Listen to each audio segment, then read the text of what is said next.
We had such a great ball club. I mean, just some severe talent. And fortunate, I got to play with so many of my heroes. I mean, I used to pretend like I was Tom Seaver in the backyard in 1985 when I got to Major Leagues. My first game, Tom Seaver was there. And he was playing with the Red Sox. And he was a great player with the Mets, but he was an idol growing up. I played in a great era of baseball. Yeah, I you really did. did. You know, it was a great time in baseball with all the baseball cards being such a huge thing, steroids being such a huge thing, guys breaking records like crazy. And that's one of the things that I never did. I never did the steroids. I can honestly say there's been times I regretted it because I see there was no consequences, but those guys were able to achieve some things that I think I could have easily achieved if I was willing to cheat, and I just wasn't willing to cheat.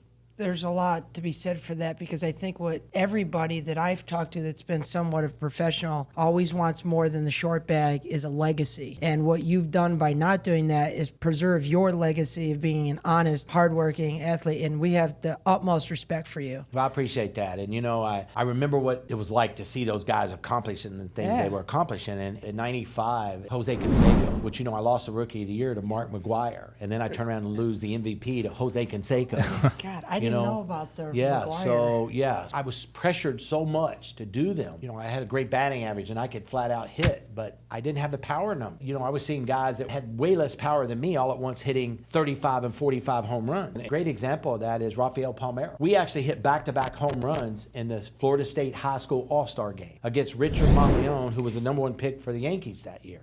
If you look at our first 5 years of our career, they're almost identical. I kind of beat him in power numbers and beat him in almost everything, but just very, very close. And then all at once, he's starting to beat me in everything. And ironically, if you look back in history, him and Jose became teammates. And when that happened, he became a steroid guy. And it was pretty obvious that he goes out and hits 500 home runs. And there was no question in my mind he was on steroids.